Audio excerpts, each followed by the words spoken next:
Jessie has more than 15 years of experience in talent management and professional development. And today she's going to share her expertise and knowledge about mindsets, a topic that I am so looking forward for. And I'll hand it over to Jessie. And of course, Dennis on the backside, back team will be helping us with the technical. Yeah, good luck with that. We are attempting to go live and stream on Facebook at the same time. So it's the first time we're doing this, so we're going to try that as well, venturing into different areas of social media, but I don't want to take any time from Jessie, so I'll turn it over to you. All right, well, thank you so much. Hello to everybody. I am honored and so excited to be here with all of you tonight / this morning, depending on where we are in the world. So I would love to hear from you, just as we're getting started in the chat. Where are you located?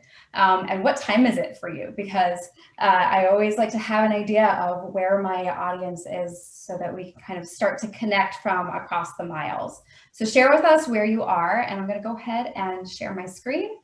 And then we'll get started. So.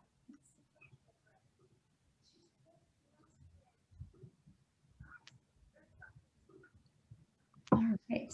Okay, so we have Gemma from Dubai, Grace from Lebanon, Mirna from Lebanon, Tamara from Dubai. Fantastic. So we got Lebanon, Dubai. Fantastic. Yes, and Lebanon and Dubai, and Rabia as well from Lebanon. Well, welcome to everybody. Again, I'm so glad that you're here. I'm just really, really thrilled to be talking to you this evening. And I want this to be an interactive experience. So as we go through, if you have questions or points that you want to make or anything, please don't hesitate to go into the chat and ask your questions or make your comments. Misa is going to be keeping an eye on it. I'll try to keep an eye on it as well so that we can make sure to address everything. I'll be pausing throughout so that we can catch up. And then at the end of our time, we should have some time to dig into some more questions as well. So let's go ahead and get started. I want to talk to you today about a few things. And so let's start with what our agenda is.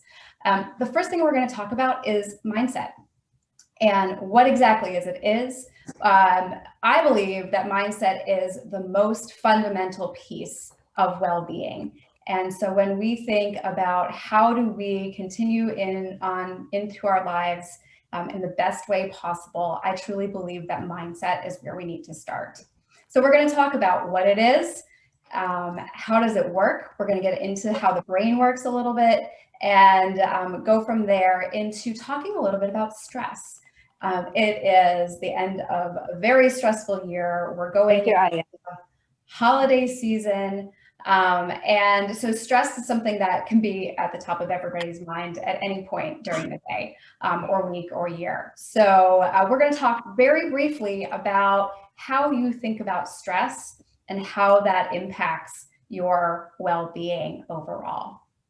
And then finally, we're going to talk about well-being and the 2 key skills that you can develop to help maintain and promote your well-being. And those 2 key skills are mindfulness and resilience. So hopefully you're along for the ride. I'm excited to have you. If you can make sure to mute your microphones, unless there's a point at which you're speaking, that would be really helpful to make sure that there's not a lot of interference going on. Okay, so like I said, mindset is the fundamental piece of all of this. So let's start there. What exactly is mindset. Now, many of us on the call tonight are coaches, so I hope that this is not a completely new concept to you.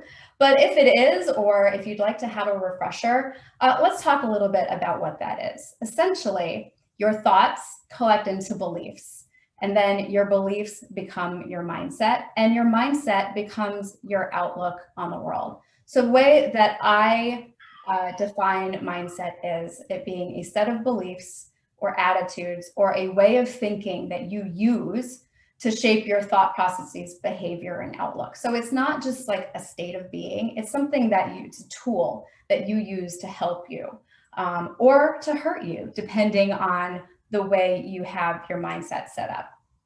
And during these difficult days, the past crazy year of 2020, I have found for myself that my outlook on the world is more important than ever. How I view the world and how I let that or allow that to shape how I act and behave. So let's get a little bit into the brain science before I talk more about the two main types of mindsets.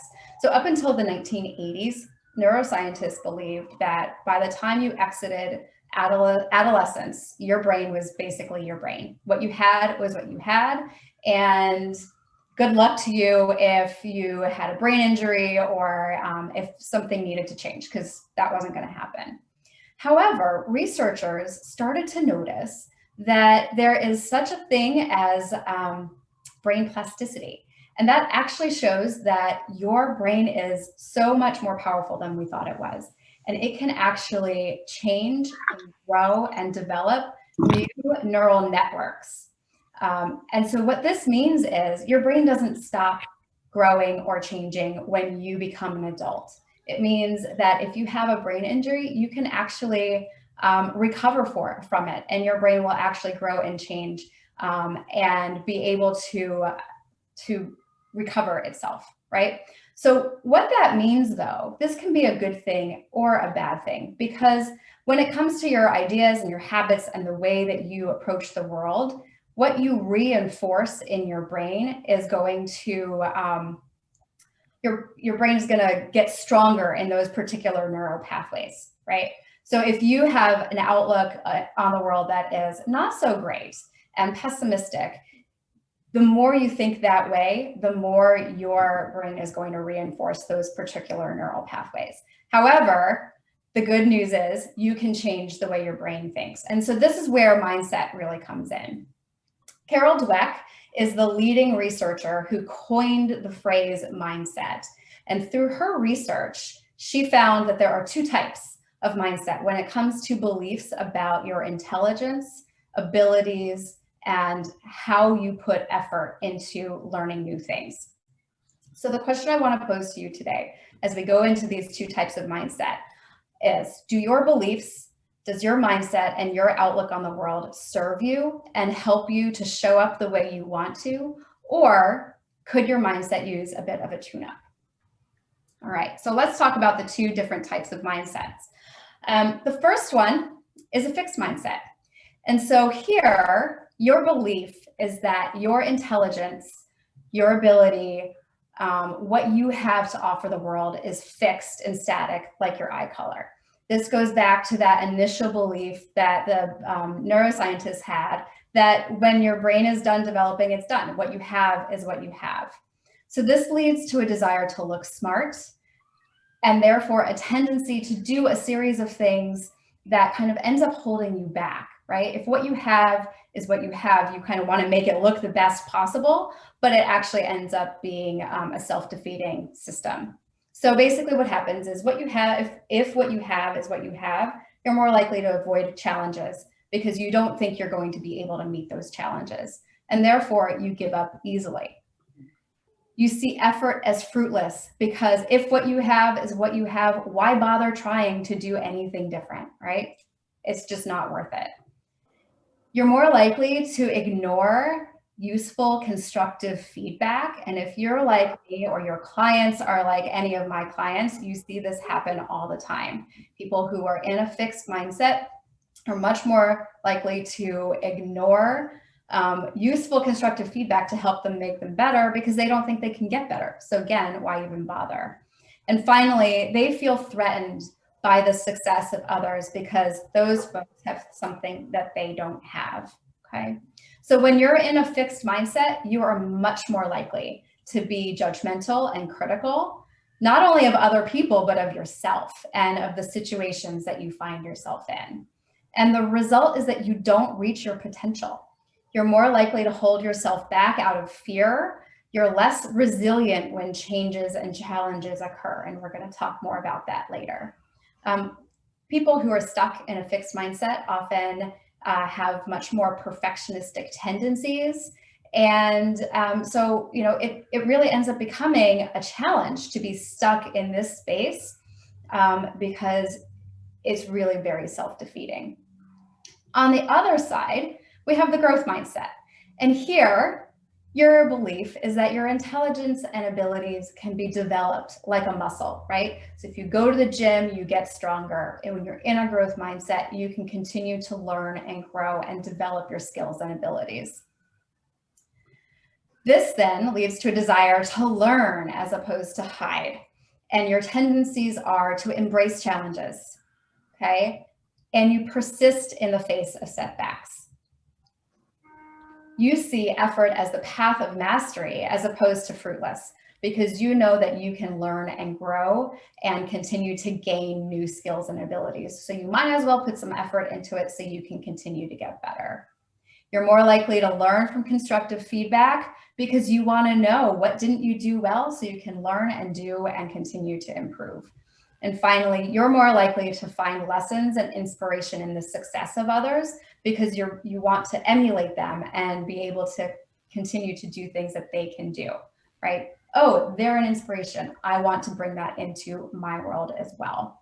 So people who hold a growth mindset are focused on learning, and they get curious as to how to improve, even when things are difficult and require effort. They say to themselves, I may not be able to do it yet, but I can learn. So the results then are that you reach a higher level of achievement. You set and meet goals more effectively, and you have a greater sense of free will. And all of this combines to your overall sense of well-being. So with that, I want to open up a poll. So Dennis, if you can pull up that first poll, I would love for all of you to share with me, how often do you think that you're living in a growth mindset? So share with me what you think.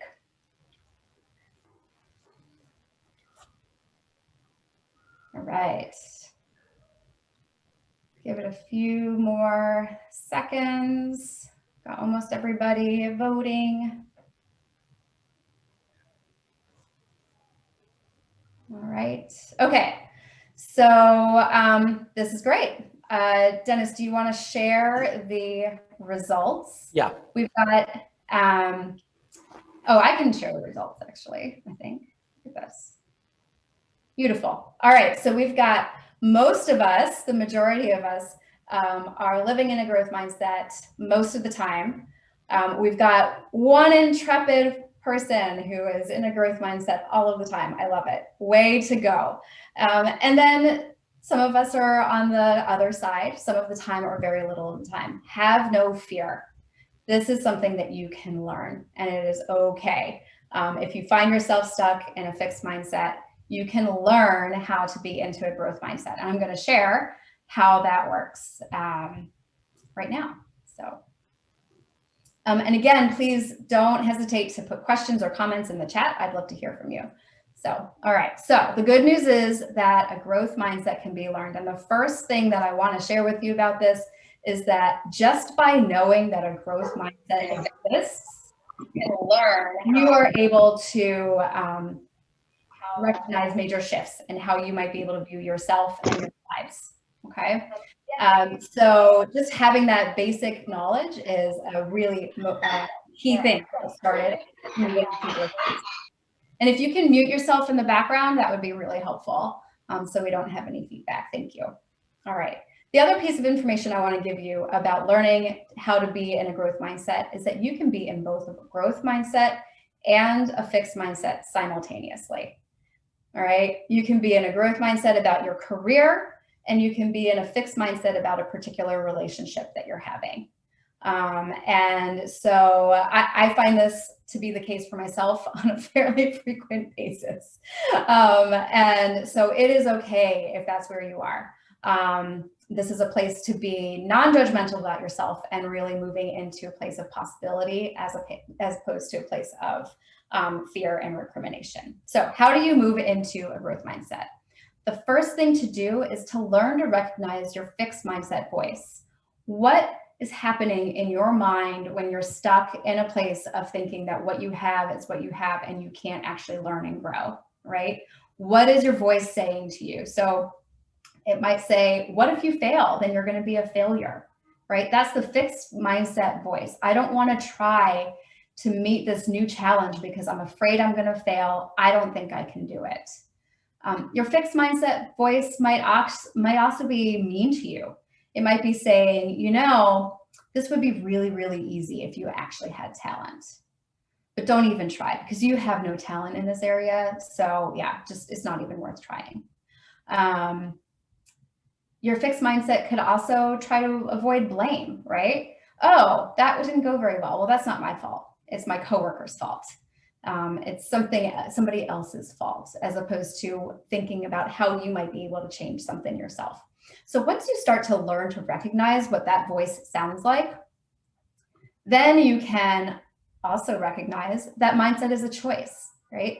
So when you hear that voice, you can decide whether you want that voice to be the voice that continues to go on in your mind, or if you want to change that voice. And that choice is up to you. Every moment of every day, we are presented with a choice of how we want to learn or grow or act or change. Okay, so once you hear that voice, you know it's a choice. If you want to move into the growth mindset, then you talk back to that voice with a growth mindset voice. So if your voice is saying, you know what, this would have been so easy if you really had talent, you don't have any talent, so don't even bother. Your growth mindset voice can say, you know what, I don't agree with you. Basketball wasn't easy for Michael Jordan. Science wasn't necessarily easy for Thomas Edison. He failed so many times before he got to a success with the light bulb, right? It wasn't an easy process for him. So with the growth mindset voice, you're like, this might actually be worth putting some effort into. Where could I go and what could I realize, right? So that's the type of growth mindset voice you want to respond with. And then the final step is to take the growth mindset action. So once you've talked back to your fixed mindset voice, go ahead and take action. It's not just a thought process, it's an action process. As we coaches know, you can think about things all day long, but until you actually take some responsibility and make an action out of it, nothing is really going to be solidified. All right. So I want to present this to you really briefly in another way. I was talking about how at any moment of any day, you have a decision about how you might want to react to a certain situation. The other point is everything we think and do is determined by the questions that we ask ourselves. So when you think about the fixed and the growth mindset, I was just talking about the thoughts that we have, but there are also questions that we ask ourselves without even thinking about it. And so when you're in a fixed mindset, the questions that you tend to ask yourself are negative questions. What's wrong? What's wrong with me? What's wrong with them? Who's to blame, right? What could I lose? How could I get hurt? How can I control this situation to the best, just to get the best out of it and lose the least? Or even, why even bother? All of these questions are questions that are about protecting yourself and trying to not learn or grow or see what's possible. The questions that you ask when you're in a growth mindset are things like, what works? What is the other person thinking or feeling? What am I responsible for and how can I actually put that into action? What can I learn from the situation? What's useful about this? What are my choices and what's possible? So you can see these questions come from a much more positive place of potential. And so when you think about whether you're in a fixed mindset or a growth mindset, thinking about the questions that you're asking yourself can make a big difference in terms of how you move from one to the other. All right, so I'm going to pause here for any questions. I'd love to hear what you're thinking. Any thoughts? How is this working for you and for your clients? Feel free to pop it into the chat, or if you have a question, you can take yourself off mute and just join the conversation.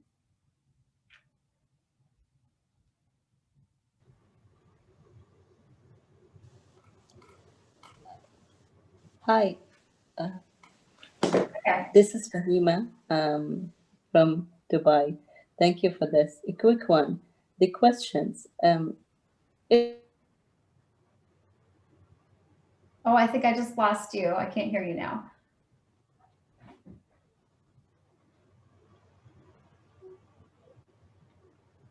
Oh no, Fahima, I can't hear you. Can you maybe put your question in the chat box so I can answer it? Because I'd love to answer your question.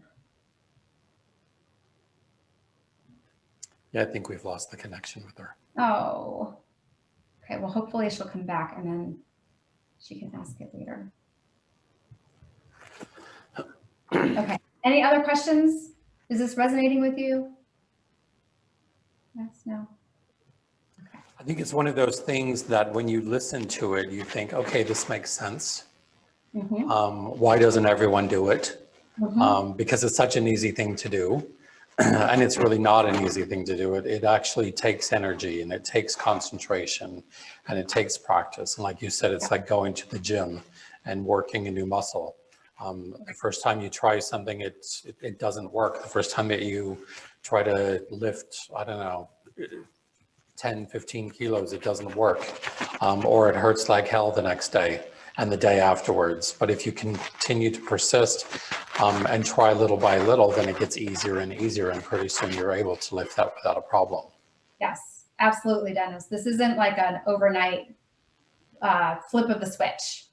And so that's why being in a growth mindset takes effort, right? Fahima, I see your question. And when we get to the part about mindfulness, I think you'll see some of the answers, right? So really mindfulness is the answer to becoming more aware of the thoughts and questions that we have in our mind. It all kind of fits together. So bear with me, and we will, I'll explain more as we get further on. Yes, Tamara, I start with mindset with all of my clients. Some of them really already get it. And like Dennis is saying, like some people get the concept, but aren't really putting it into practice in their lives. And once they start to do that, it's like a light bulb moment. Like, oh, I see now how this all works out. So thank you. There's a question from Yeah. Sherry. Let's see, Sherry. I agree that one can have both mindsets. Yes, exactly. Like you can have very clear demarcation between two different types of, like where you are. And so what I would suggest for you is, if you don't want to be in a fixed mindset when it comes to the schooling of your kids and some upbringing things, like maybe that's working for you, maybe that's not working for you. And so what you want to do is start to become aware of where you are, and is that something that is great and a good thing? If so, then fine, go with it. But if not, think about how you might be able to dip your toe into the growth mindset about those particular things. You don't always have to change everything, right? You want to decide, right? It's a choice. You get to make that choice and see where you are with it. So thank you. All right, so now let's keep all of that in mind. Oh, sorry, I have one question actually. Yeah. For what is there a right age to introduce mindsets for people who work with teenagers? No, that's a fantastic question. Younger clients? Yeah. Like, children or at school or teenagers. So is there any appropriate time or age where we can introduce mindsets? The earlier, the better, right? So the initial research that Carol Dweck did was with elementary school children. And she found that praising their performance led more to a fixed mindset and praising their effort led more towards a growth mindset. And that was kind of her light bulb moment. And so for me, I was always praised for my performance rather than my effort. And I felt growing up that I always had to perform to a high level, and that had a detrimental impact on me. It wasn't all bad, right? I've always been a high performer as a result, but it has had, it's caused challenges for me in my life. And I found myself struggling with being in a fixed mindset much more frequently when challenges occurred, because if I wasn't performing really well, I tied that to my self-worth, right? And I really wish that that had been different for me. And so the earlier you start to think about how you're praising effort versus performance with your kids, or with your students, if you're a teacher, it can have a big impact. At the end, I have a few resources for you. One of them is Carol Dweck's book, Mindset. It is incredible, and I highly recommend that you read it if you haven't already. So Perfect. Thank you. Yeah, you're welcome. All right, so let's talk a little bit about stress. We've talked about mindset. I want to touch on stress for a few minutes here. And so I've got another poll for you. Dennis, if you can multitask for just a second, put that poll up, I'd appreciate it. Yes. All right, Okay. so which of these statements best describes how you feel about stress? Do you believe that it's harmful and should be avoided and reduced and managed, or it can be enhancing and should be embraced and used?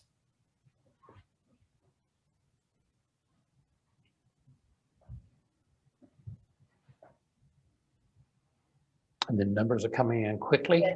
10, yeah. All right, we're neck and neck with, I'm going to end the poll because I think the last person is me and I'm not going to vote. So we're going to share these results. We're at 55% to 45%.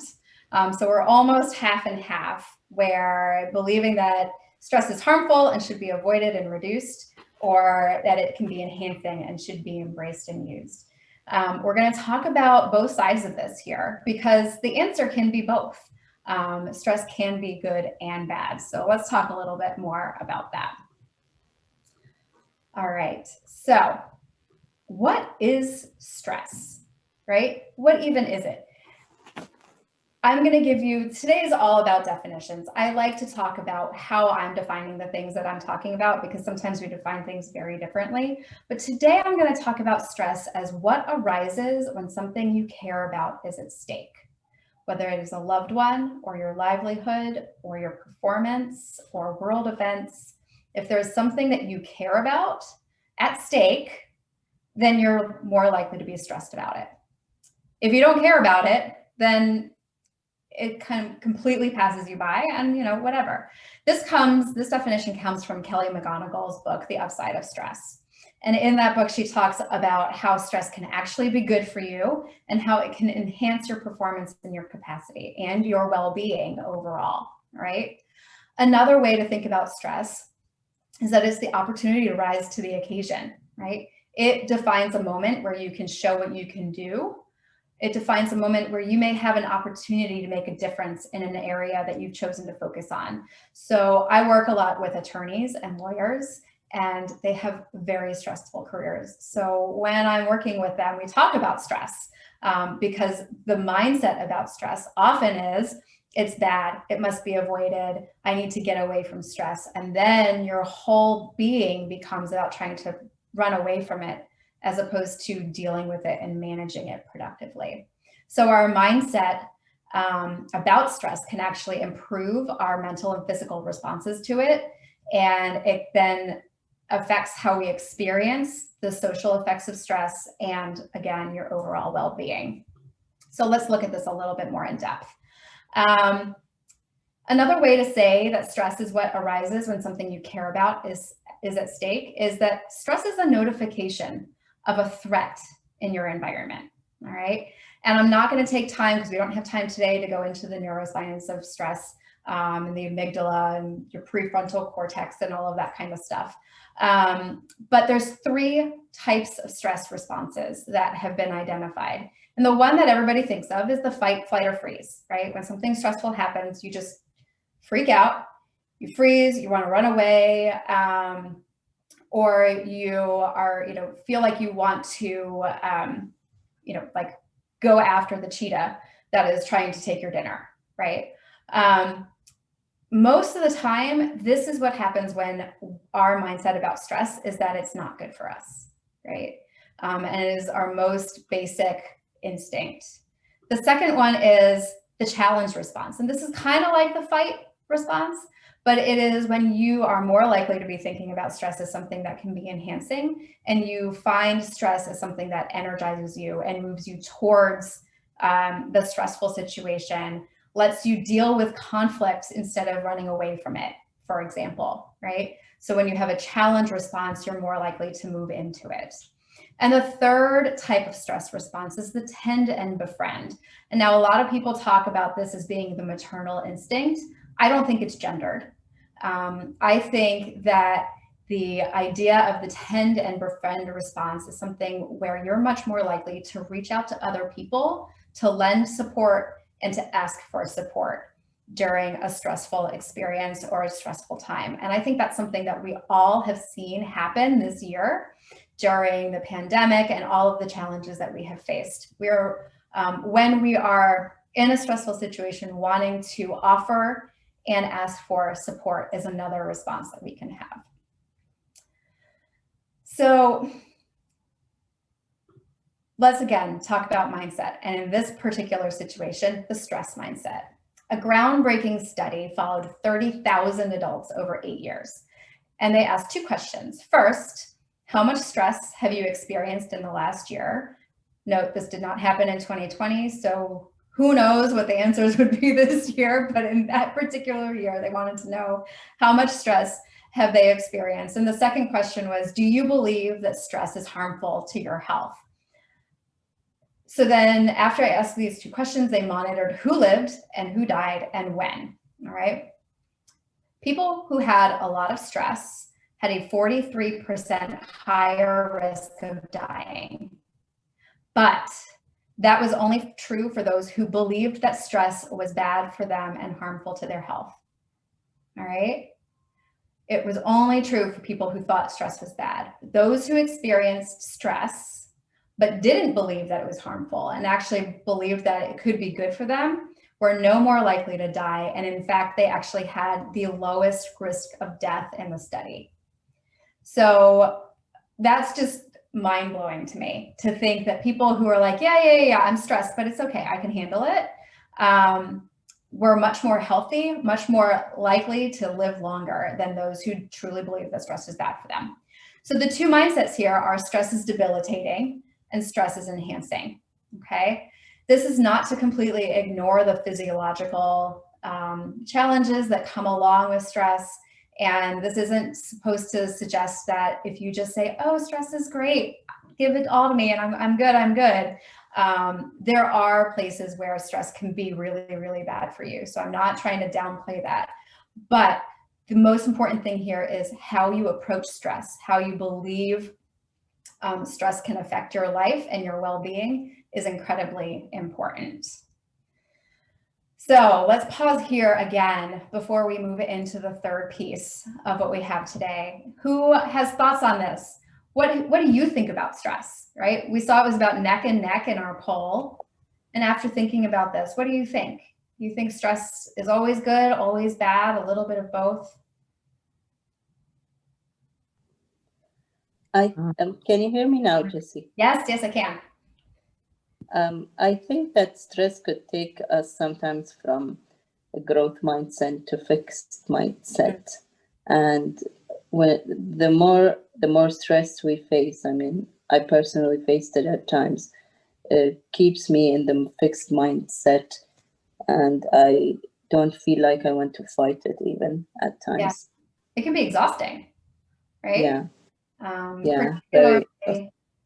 Particularly when it kind of piles up, right? Absolutely. Stress can be draining to our energies, for sure. I believe that stress sometimes is is good. It challenges, for me personally, stress challenges me, brings the best out of me. And especially this year with this pandemic, my response to stress was very much like tend and befriend. And usually, because I'm a coach and that, I'm the one who gives. But for the first time in my life, I learned to ask for support in these stressful times, which was really very, very life-changing for me. And it made me see stress from a different point of view. And it was a chance for me to open up and receive. So for me, it was something good, not always something bad. Oh, Grace, I love that. Thank you so much for sharing, because you're illustrating the points I'm going to be making through the rest of the time. And how we think about stress can have a direct impact on how it ends up affecting our well-being. So I love that. Yes, it's been stressful, right? This year has been horrible for so many and really, really difficult. And being able to change the way we see it can have a profound effect. Gemma says, now that you've reframed it, you can see how it can be and has benefited. Yeah. Usually I'm working on reducing it, but this gives me a new perspective. I'm so glad that you can think about how you might actually be able to use it. And again, I'm just scratching the surface here. The other book that I'm recommending, it'll be at the end of our slides, is The Upside of Stress by Kelly McGonigal. And she gives so much data and information, but also suggestions on how you can use stress to actually help you instead of hinder you. So, okay. So we've talked about mindset and we've spent some time on stress, and now let's talk about well-being, right? This is where we all want to be, in a place of overall well-being. And here's the deal. There are 2 essential skills that you need to develop in order to maintain your well-being. And the reason that mindset is so key to this, that's why I started with mindset, is that not everybody has a natural talent for these 2 particular skills, and they may absolutely need to be learned. So if you can have a growth mindset that you can develop both of these skills, then it will move you towards well-being. If you believe you have what you have, it's going to be more difficult. But if you believe that you can learn new things, you're more able to dig in. And so essentially, this is the progression I see. The 2 skills are mindfulness and resilience, okay? From my work with lawyers, the progression is that developing the ability to be mindful, more aware of your thoughts. So going back to that question earlier about, what are the questions that you're asking yourself and how you can be more aware of what they are, it all comes from mindfulness, right? Being able to be mindful allows you to develop resilience, and that in turn leads to increased overall well-being. So this is the progression. And so I'm going to go ahead and explain how all of this works together. So let's start with mindfulness. And because I like definitions, here's my definition of mindfulness. It's the process by which we make space within our minds to become the impartial observer of our thoughts and beliefs. So if mindset is what our attitudes and our behaviors and our outlook is, mindfulness is the process through which we actually create all of that. And we do that by stepping back, creating space, and becoming non-judgmental about where we are with things, right? It's active attention to the present, to where you are, what your thoughts are, what questions you may be asking yourself, what sensations you may have in your body, what emotions you may be experiencing. And when you observe all of that with acceptance and without judgment, without assigning right or wrong to it, it just is, then you are becoming more mindful, all right? Mindfulness can lead to so many benefits, right? It can help reduce stress or help you reframe the stress that you're experiencing so you can work with it differently. It can help you with your focus and attention. If you're easily distracted, mindfulness can help you bring your attention back to where you need to be. You're more likely to be less emotionally reactive. I know this is something that I particularly work on. I have a quick temper, and when I'm focusing on being mindful about what I'm feeling, I'm much more likely to not react quite so hot. And let me tell you, this has a beneficial effect on my relationships with many people. And it also helps kind of reduce rumination about things that are going on outside of our control. And again, this year has been all about things happening outside of our control, right? So when we can practice mindfulness, we're more likely to be able to step away from that and really create the space to just observe. So how in the world do you do that?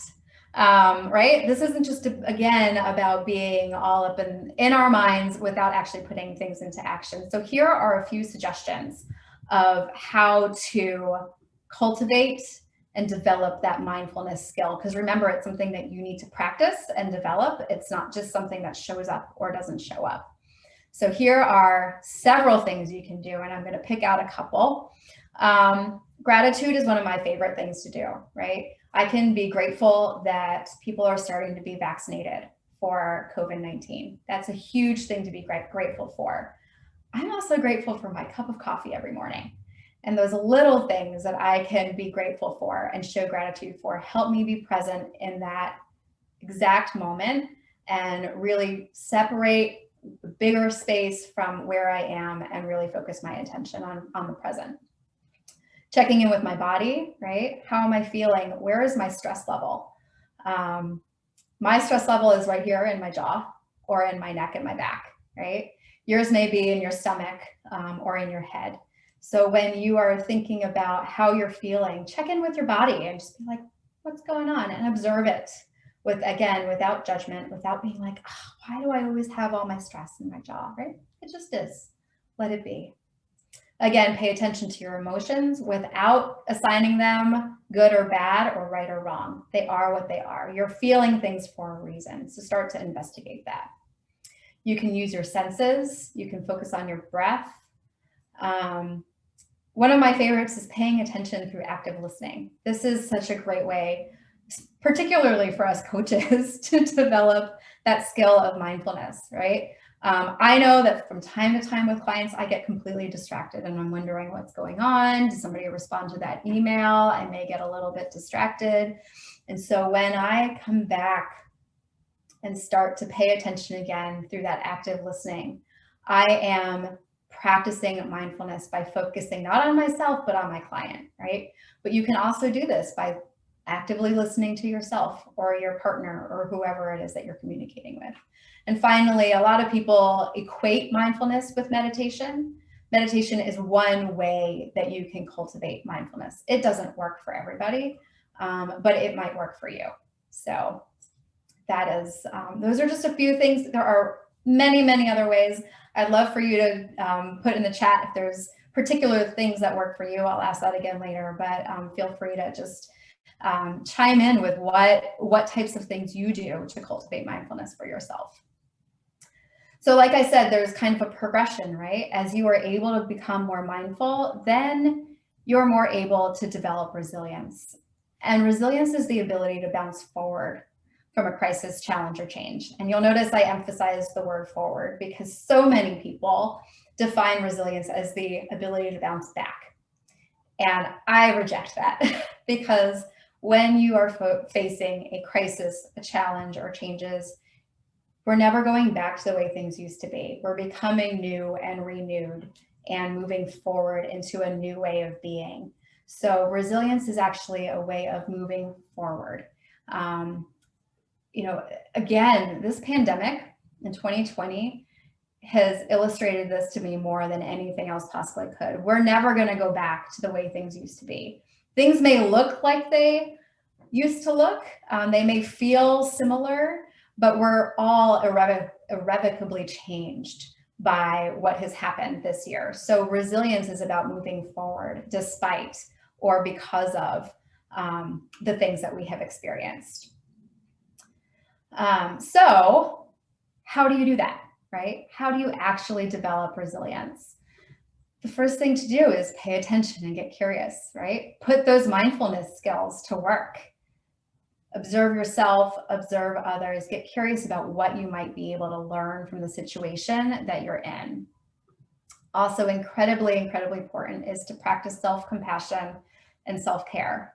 You have to be kind to yourself when you're dealing with stressful situations, crises, challenges, the things that we're all experiencing right now. Because if you're hard on yourself, that is putting yourself into that fixed mindset of saying that what you have is what you have. You should be able to deal with this better. You know what? None of us have dealt with this before. And the crises that you're dealing with are new to you.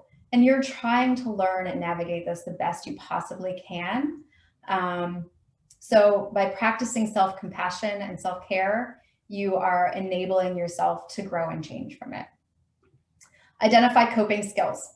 So this can be journaling, this can be exercise, this can be getting a really good night's sleep every night, whether that is helped along by melatonin or, you know, meditation or whatever, or not, right?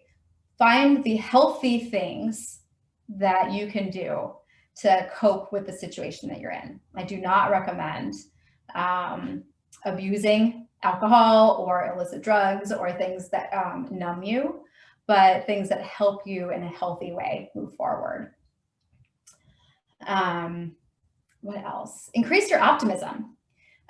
So here's one of the things that I think coaches are challenged with a lot is dealing with toxic positivity. Pretending that things are just fine and all you need to do is think positive and everything will work out great. And I have a real problem with that because it often ignores the very real problems that we have. And so the idea of increasing your optimism is moving forward with hope in a way that doesn't ignore the reality of the situation, but is thinking, yes, things are going to get better someday. Doesn't ignore the present, but it's looking forward to the future. Strengthening connections and asking for help. Go directly to what you were saying earlier in terms of finding that tend and befriend response to stress, right? Being able to support other people, having other people support you are both incredibly important in building resilience. So you'll see that none of these things are like going out and like, you know, pounding the pavement or, you know, doing actual, you know, checklists of things. It's more about ways of being, places where you put your mind and how you approach the situation, which once again is all about how you think, your outlook, and your mindset.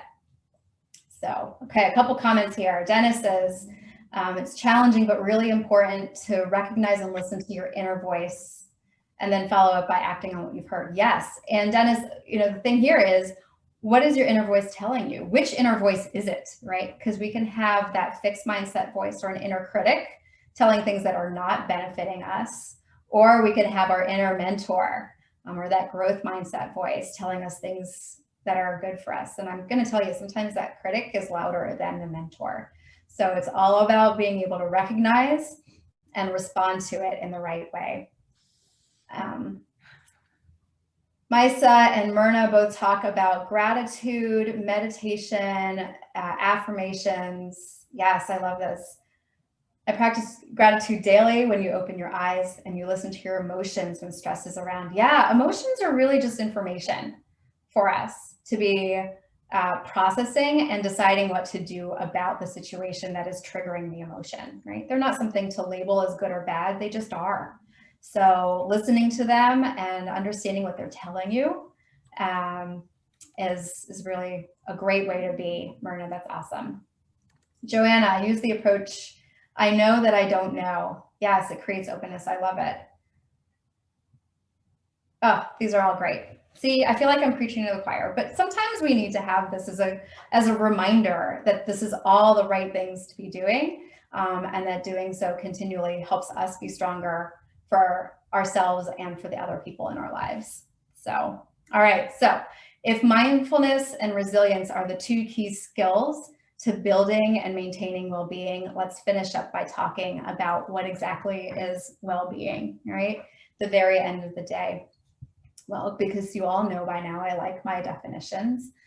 Let's talk about well-being. It's the state of happiness and contentment with low levels of distress, so the bad kind of stress, the stress that takes us away from the good things in life, and overall good mental health and outlook.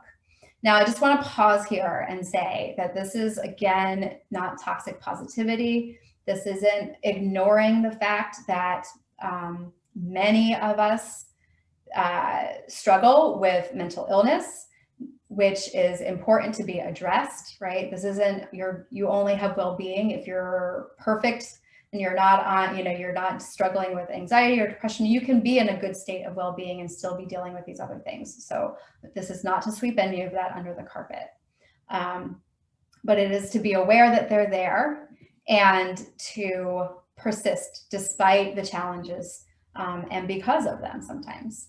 So there are a few different types of well-being or pieces that all contribute to this. And so I'm going to run through those quickly because we're almost out of time before we get to the Q&A.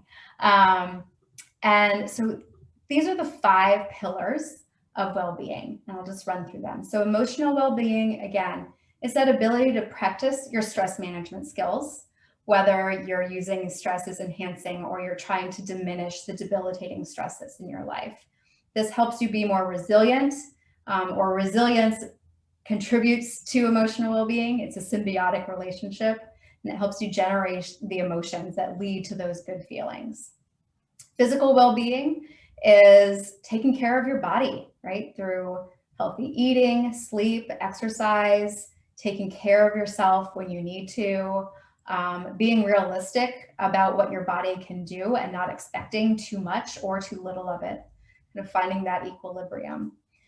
Social well-being is being able to communicate, have meaningful relationships with others, and have that support network that we were talking about, that you can offer support and ask for support from others.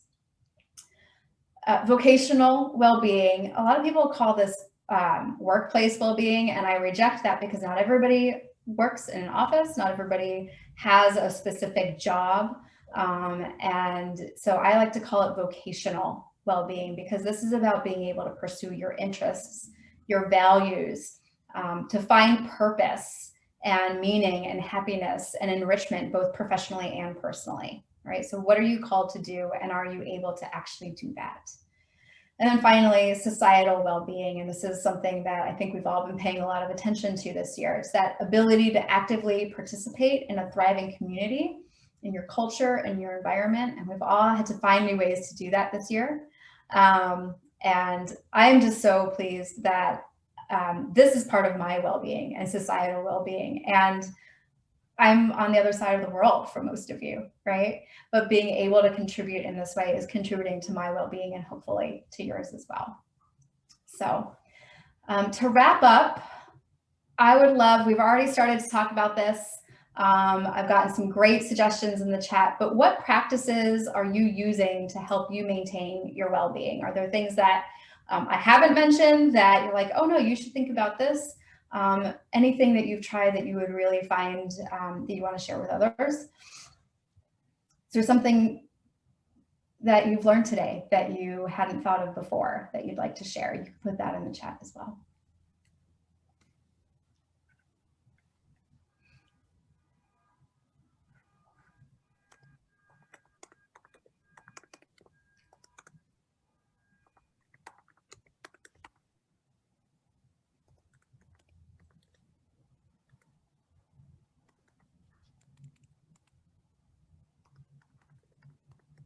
Give myself time, use your analysis and be biased to action. Yes. So maybe getting a little bit out of your head and more into the doing of things. Getting into nature. Yes, absolutely. I live in like the downtown of a city. So I've got to actually make an effort to get out into nature. But I find that when I do, it can be so restorative. I love it. Meditation, exercise, yoga, breath work, all fantastic things. Breathing techniques, yes. Sometimes when I do a version of this workshop with my attorneys, I make them all breathe. Just breathe for a few minutes. freaks them all out at the beginning. And then a few minutes into it, they're like, oh, I feel so much calmer. Like, yes. Just focusing on your breath can make such a difference. All right, these are all great. Look around. Yes, be part of your surroundings. I love it. Thank you. Walk. Oh, horse riding. I love it. Journaling. You know, I have a very fixed mindset about journaling. I'm terrible at it. I'm really bad at it, and then I don't do it. And I think that I usually like use that as an example of, you know, not everything works for everybody and don't worry about it. And I think that I'm going to try and change that in 2021. I think I'm going to try to develop my skills at journaling and get over whatever it is that's holding me back from writing things down. Because I think I know it works for a lot of other people. So, you know, maybe it could actually work for me. Maybe I should stop having such a fixed mindset about it. Yes, walking after work, being present and completely connected. Yes, exactly. That's that whole mindfulness, right? Just being where you are, noticing it. Oh, these are so great. All right, I'm going to leave you with this quote. Start by doing what is necessary and then do what's possible. And suddenly you're doing the impossible. This has been a touchstone for me this year because when coronavirus came around, I know it unmoored me, it unmoored so many people. It fundamentally changed my business. It changed my life and touched everybody's life in the entire world. And that's just massive to think about. And for so many of us, we really had to rethink how things were going to happen. And for many of us, and for me, for sure, I had to go back to basics, right? So I really, some days could really only do what was necessary, get out of bed and put on some clothes and try and do some work. And after you get into understanding what's necessary, you can start to expand, right? And you can start to think about what might be possible. My business was changed by the coronavirus, as Dennis knows. And starting to think about what might be possible was very different from what I had thought was possible in January, right? And now I'm at a different place. It's wonderful. It's not without its challenges, but it's a place that I would never have thought I would have been. And if I had remained stuck and let myself stay in bed for all of 2020, I wouldn't be where I am today. So when you just start, you don't have to start at the end. You can just start at the beginning and follow every step that unfolds in front of you. So with that, I want to thank you. I want to open it up for any other questions or thoughts or chat. I know we've got plenty of time to do that. Again, I want to thank Dennis and Misa and the whole Coaches for Good team for having me here today. I hope that this has been good for you. So, thank you, Jessie. Absolutely. Yeah, please. So, I'm going to stop sharing my screen so that I can see everybody more easily, and so that we can see each other. So. Thank you, Jessie. It's a very interesting discussion and much needed at this point of time. Good.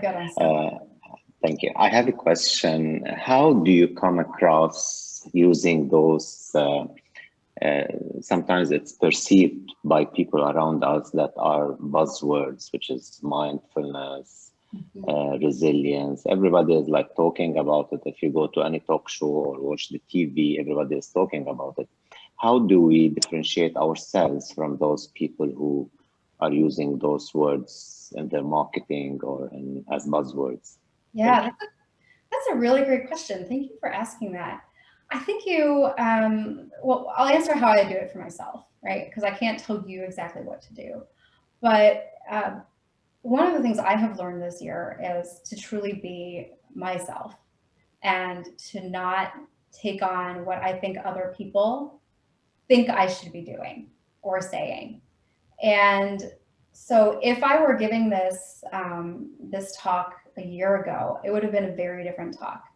And so I don't know if I'm answering it well or not, but essentially, like, I can talk about mindfulness and how it matters to me And people will react to that because they're hearing my voice and what's authentic to me, right? So the whole journaling piece, if I did a whole series on how important it is to journal, and here are 10 ways you can journal, but I can't journal because I've never actually put effort into it becoming that's part of me, people would know that. You can tell, right? That authenticity wouldn't shine through.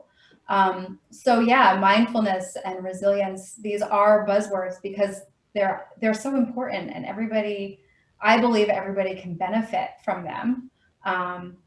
But yeah, there's kind of been a dilution point, but find what is true for you and talk about that, and talk about your experience and how it has affected you. And people will react to that, and that'll help differentiate you. So an essential thing is that we as coaches, or as we have to practice it first, believe in it, and then we start from our personal experience to come across in an authentic way. Yeah, does that make sense? Yeah. For sure. Thank you. You're welcome. Yeah, I think you hit the nail on the head when you said that you need to be genuine and you need to be authentic because it comes across very clearly when you're not. I remember being asked to do to lead a mindfulness exercise a few years ago at a training, and I read through the script, and I was, in my mind, I'm laughing, and I was thinking, there's no way that I could go through this script and have people do what they need to do and get what they need to get out of this thing. So I said, I'm sorry, but I can't do this. We need to find someone else to do this. And we found someone, and as they were doing it, I thought, why was it that they were able to do this and not snicker and laugh at themselves and things in the background? And it was because they were genuinely speaking about it, and they had that experience that they could share. I didn't have that experience. And so I was afraid it would come across as being fake or trendy, or because these are the corporate buzzwords, this is what we need to do. So it all goes back to being genuine and honest in what you're saying and doing.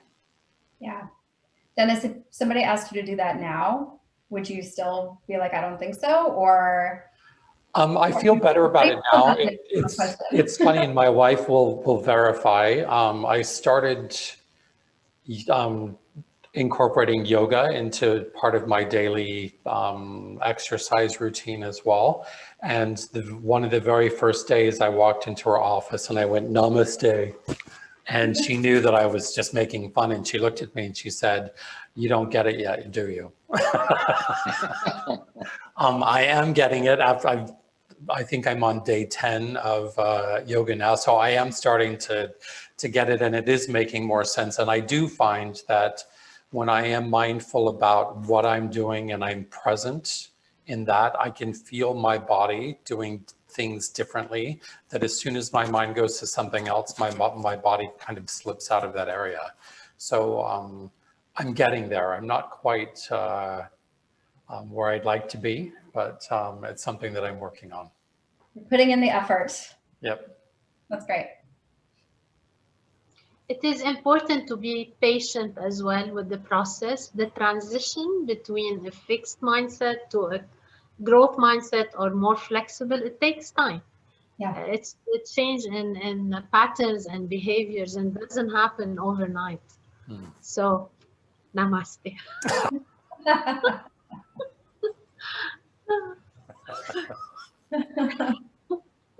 It's so easy to go through the process, right? And be like, and you're all set. And it can be so much more difficult. And even for us coaches, right? And I think we can be even harder on ourselves because, oh, I know this stuff. I should be better at this. And that I should trope that goes on in our minds can be so difficult to get rid of. Yeah. Like, you know what? Okay. Well, and that's why we thought that this particular subject would be a great subject for December, being the season of giving. Here's an opportunity to give a gift to ourselves. When we give that gift to ourselves, we can then share that gift with our clients as well. Great choice. Thank you, guys.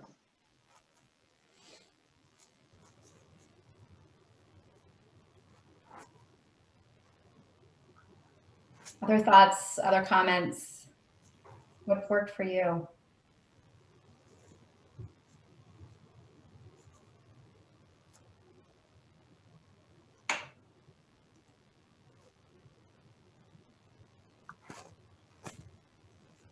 Jenny is laughing. Is there something?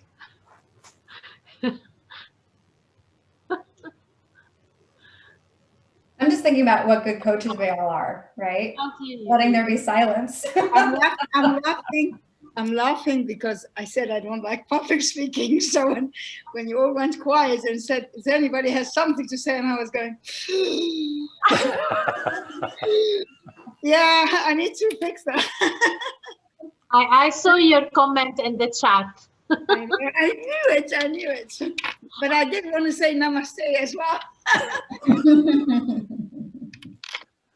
So thank you. It was fantastic. Oh, I'm so glad. It's a lot. Thank I love you. It the was tips, very- and I don't remember who said I have to slow down. Somebody said that when we want to, I think Nisa said to slow down when you try to change from fixed to growth, because immediately I'm like a door. I'm like, okay, so I need to change in my mind. What do I need to change with the kids, to be more, and it's like baby steps. Yeah, it's definitely. Yeah. Yeah, and for me, what works as well, the discipline. Like I'm also, as Dana started yoga recently, beginning of the year, as a result of COVID. That's the only exercise I can do at home. And now I'm really surprised what I can do now. But I had to exercise every day, and the same with journaling, with everything. Like, whatever you are trying to introduce new, you need to be patient with and to be persistent. So you do it every day. Discipline is key, or affirmation or meditation. I love what Grace said, that she does the gratitude the moment she wakes up. So you do it every day. Mm-hmm. I enjoy. Yep. For me, I do it at the end of the day. I use it as a way to review and think about what went well. And, now that I'm at the other end of my day, what am I grateful for?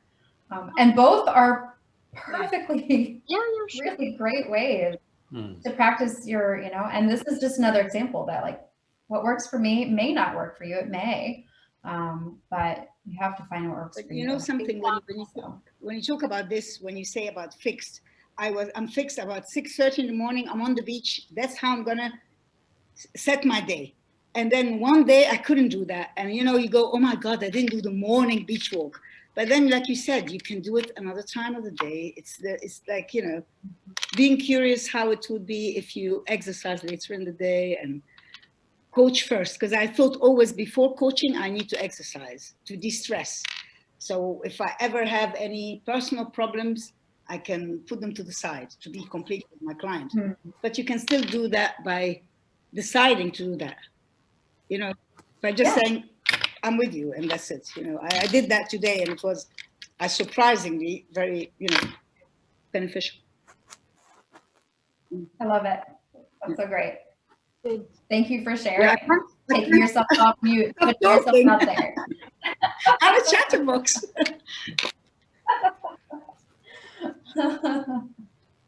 Thank you. Well, I'm happy to continue. It's early in my day, so I can talk all day long. I know it's the end of everybody else's day, so I don't want to keep you from the rest of your evenings. But again, thank you so much for joining me. I hope this was helpful and that it takes you on into the holiday season and the rest of the year and into 2021. Thank you. Thanks, Jessie. Yeah. Thank you. Thank you.